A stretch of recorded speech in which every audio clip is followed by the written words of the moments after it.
Operation सिंदूर के सहारे अपनी सियासी जमीन तलाश रहे प्रधानमंत्री मोदी इस वक्त बिहार की खाक छान रहे हैं और बिहार के चुनावी मंचों से प्रधानमंत्री मोदी ये कह रहे हैं कि हमने वचन दिया था बिहार को कि मट्टी में मिला देंगे और मट्टी में मिला करके आया हूं, अपना वचन पूरा करके ही आया हूं।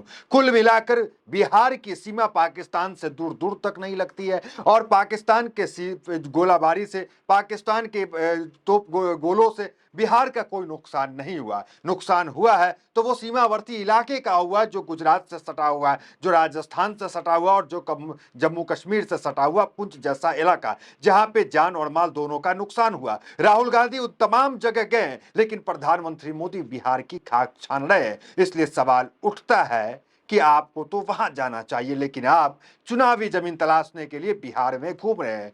फिलहाल प्रधानमंत्री मोदी चुनावी जमीन तलाश रहे, उस बीच उनके ही सहयोगी, उनके ही पार्टी के एक वरिष्ठ नेता सुब्रमण्यम स्वामी एक बयान देते हैं और भारतीय जनता पार्टी को परेशान कर देते हैं। बयान कौन सा कि उन्होंने अपने बयान में कहते हैं कि 5 फाइटर जेट जो राफेल है उसे पाकिस्तान ने गिराने का काम किया। आप सोचिए, ऑपरेशन सिंदूर को लेकर सियासी जमीन तलाश रहे प्रधानमंत्री मोदी और अचानक बिहार में यह खबर गई प्रधानमंत्री मोदी के कानों में कि एक नेता सुब्रमण्यम स्वामी जो कैबिनेट मंत्री रहा है, बीजेपी का वरिष्ठ नेता रहा है, वो कह रहा है कि 5 राफेल जो है पाकिस्तान ने गिरा दिया। तो फिर ऑपरेशन सिंदूर को लेकर जो इतना प्रचार चल रहा है वो क्या है, ये सवाल उठता है। देखिए सुब्रमण्यम स्वामी क्या कह रहे हैं, फिर आते हैं अगले सवाल पे। 5 पाकिस्तान ने अपने जहाज को बेचकर गिराया था हमारा। सवाल सिर्फ राफेल का नहीं है, सवाल है प्रधानमंत्री मोदी चुनावी मंचों से ये कहते हैं कि हौंक दिए जाएंगे जो दुश्मन आंख उठा के देखेंगे। तो सवाल उठता है कि 26 निर्दोष लोगों को पहलगाम के अंदर मौत के घाट उतार देने वाला वो 6 आतंकवादी प्रधानमंत्री मोदी अब तक उसे क्यों नहीं हौंक पाए? क्या हो गया उस 6 आतंकियों को? क्या जमीन निगल गई या आसमान खा गया? इसको लेकर विपक्ष लगातार सवाल उठा रहा है और एक बयान और अभी निकल के आया, वो रक्षा मंत्री राजनाथ सिंह की तरफ से। वो ये कह रहे हैं कि हमारी ऑपरेशन सिंदूर में हमारी वायुसेना शामिल हुई होती तो पाकिस्तान के 2 टुकड़े हो गए हो, 4 टुकड़े हो गए होते। अब सवाल उठता है कि पाकिस्तान के 4 टुकड़े करने के लिए किसने रोका? पाकिस्तान के टुकड़े तो होने ही चाहिए। बलूचिस्तान जो है थोड़ा और सीज फायर नहीं होता, लंबा युद्ध चलता क्योंकि पाकिस्तान घुटने पे आ गया था। अगर थोड़ा और युद्ध चलता तो पाकिस्तान के 2 टुकड़े तो तय थे। तो फिर ये जब 4 टुकड़े की बात राजनाथ सिंह कर रहे हैं तो राजनाथ सिंह को किसने रोका कि जो है वो नौसेना को जो है वो युद्ध में न उतार पाए? तो ये सवाल उठ रहा है। ये सवाल हम नहीं उठा रहे, ये सवाल कांग्रेस उठा रही है। पवन खेरा ट्वीट कर रहे हैं और पवन खेरा ये कह रहे हैं कि नेहरू ने रोक दिया था। अब इस पे तंज भी कसा जा रहा है। अब आते हैं, सिर्फ यही मुद्दा नहीं है, सवाल की छड़ी है जो प्रधानमंत्री मोदी से है, क्योंकि विपक्ष लगातार ये कह रहा है कि प्रधानमंत्री मोदी सर्वदलीय बैठक क्यों नहीं कर रहे हैं, प्रधानमंत्री मोदी प्रेस कॉन्फ्रेंस क्यों नहीं कर रहे हैं, जानकारी तमाम क्यों नहीं दे रहे हैं। कई सवाल है। अभी देखिए जो वायुसेना के हमारे अध्यक्ष हैं उन्होंने क्या बयान दिया। उन्होंने जो है देरी को लेकर के कहा है कि क्राफ्ट की डिलीवरी में हमें देरी हुई, इसको लेकर के भी सवाल है। कई सवाल प्रधानमंत्री नरेंद्र मोदी से है। पहला सवाल तो यही है कि पाकिस्तान जब घुटने पे आ गया था तो सीज फायर क्यों किया गया? और डोनाल्ड ट्रंप पिछले 20 दिन में 11 बार कह चुके हैं कि पाकिस्तान और भारत के बीच में युद्ध की समाप्ति हमने कराई और डोनाल्ड ट्रंप सबसे पहले जानकारी देते हैं दुनिया को कि सीज फायर हो गया है। भारत को भी जानकारी डोनाल्ड ट्रंप से मिलता है जबकि भारत सरकार और देश के प्रधानमंत्री से मिलना चाहिए। ये सवाल है। तीसरा सवाल ये भी है कि स्वामी जो कह रहे हैं 5 राफेल के बारे में, उस पे बीजेपी की क्या प्रतिक्रिया है, माफ कीजिएगा प्रधानमंत्री मोदी की, क्योंकि स्वामी भी बीजेपी में है। तीसरा है कि जो आतंकी थे 6 आतंकी, वो आतंकी कहाँ है? कहां है वो आतंकी? हौंकने की बात जो कही जा रही है, ये 6 आतंकी क्यों नहीं हौंकाए गए अब तक? और चौथा है सर्वदलीय बैठक और पीसी जो है बीजेपी क्यों नहीं कर रही है? प्रधानमंत्री मोदी चुनावी सभा तो कर रही है। चौथा सवाल है एयरफोर्स के प्रमुख ने जो कहा है उसके ऊपर जवाब दे कि एयरक्राफ्ट की डिलीवरी में देरी क्यों हुई। और 5वां सवाल है पहलगाम में 2 घंटे तक सुरक्षा जो है वो क्यों नहीं पहुंच पाई? वहां पे सुरक्षा कर्मी क्यों नहीं थे जब वो पर्यटन स्थल था, जब वो सीमा से सटा हुआ था?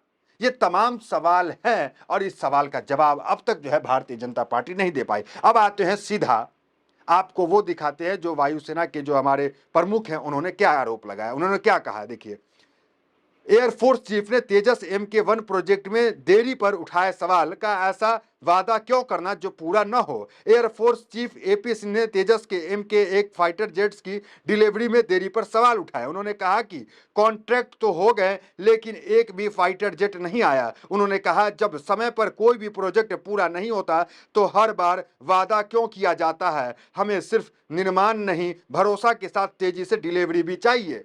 ये बात जो है वायुसेना के प्रमुख कह रहे हैं। किससे कह रहे हैं, अंदाजा का इशारा काफी है आपको। वायुसेना के प्रमुख इतनी बड़ा सवाल उठा रहे हैं। देखिए, प्रधानमंत्री मोदी और बीजेपी का युद्ध के बाद सीधे चुनाव में जाना और चुनाव में उनका स्ट्राइक रेट हमेशा अच्छा रहा है। उस स्ट्राइक रेट को लेकर के बंगाल भी वो गए हुए थे प्रधानमंत्री मोदी, और ममता बनर्जी ने चैलेंज करने का काम किया कि ठीक है, आइए ऑपरेशन बंगाल आप कर दीजिए और आइए चुनाव का ऐलान कीजिए, चुनाव लड़िए। देखिए ममता बनर्जी क्या करें, उन्हें हिम्मत है तो वह बंगाल में कल चुनाव कराएं। पीएम मोदी को चुनौती देते हुए ममता बनर्जी सिर्फ जो है चुनौती इसका नहीं दे रहे हैं, चुनाव का ममता बनर्जी ने चुनौती नहीं दिया। ममता बनर्जी ने कहा डिबेट कर ले आप हमसे, आइए अपना टेलीप्रॉम्प्टर भी साथ लेके आइए। ये तमाम चीज चल रहा है। विपक्ष काफी आक्रोशित है कि प्रधानमंत्री मोदी जिस तरीके से चुनावी जमीन इस ऑपरेशन सिंदूर के आड़ में तलाश रहे हैं, इसको लेकर विपक्ष लगातार सवाल उठा रहा है। एक योजना भी बीजेपी ने शुरू की जिसमें जो है ऑपरेशन सिंदूर की सफलता को लेकर के सिंदूर की वो डिबिया प्रधानमंत्री मोदी के ऐलान के बाद घर घर जाकर के सबको देना है। अब इसको लेकर के भी सवाल है, क्योंकि हमारे देश की परंपरा है कि हमारी महिलाएं बहनें जो है सिंदूर जो है सिर्फ अपनी पति का लगाती है और उसके हाथ से ही स्वीकार करती है। तो ये भारतीय जनता पार्टी के नेता कार्यकर्ता जिनकी तस्वीर आप अक्सर देखते हैं, CCTV फुटेज तो वायरल होती रहती है, अब इनके हाथ से कैसे वो सिंदूर ले, ये सवाल तो है ही। और ममता बनर्जी ने ये तक कहा कि प्रधानमंत्री मोदी अपनी पत्नी को सिंदूर दे, वो सबके पति क्यों बनना चाहते हैं देश के। ये तमाम बातें हुई।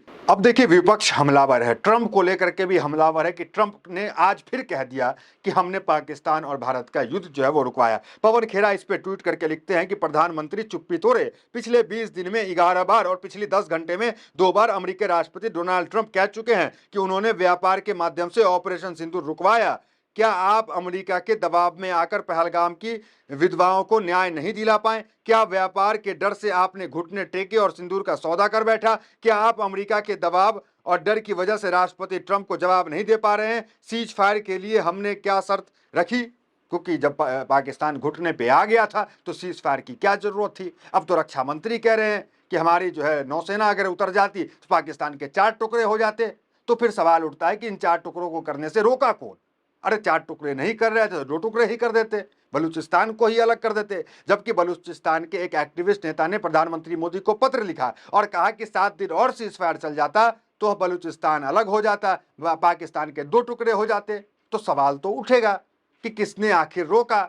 इस बीच विदेश नीति पे भी सवाल उठ रहा है भारत की, क्योंकि भारत इस जंग के बाद भारत के साथ जो देश खड़े हुए उस देश को लेकर भी सवाल है कि वो देश पूरी तरीके से खड़े नहीं हुए। ये कह लें कि भारत के साथ जो उम्मीद थी, जो विदेश नीति भारत का था, तो हमेशा भारत के साथ दूसरे देश खड़े रहते थे अमेरिका को छोड़ करके, लेकिन इस बार जो है दूसरे देश खड़े नहीं हो पाए उस तरीके से। और अब जो है रशिया जो भारत का साथी कहा जाता था उसने भी पाकिस्तान के साथ डील कर ली, और वो डील की देखिए, Putin shocks India, Russia signs big deal with Pakistan.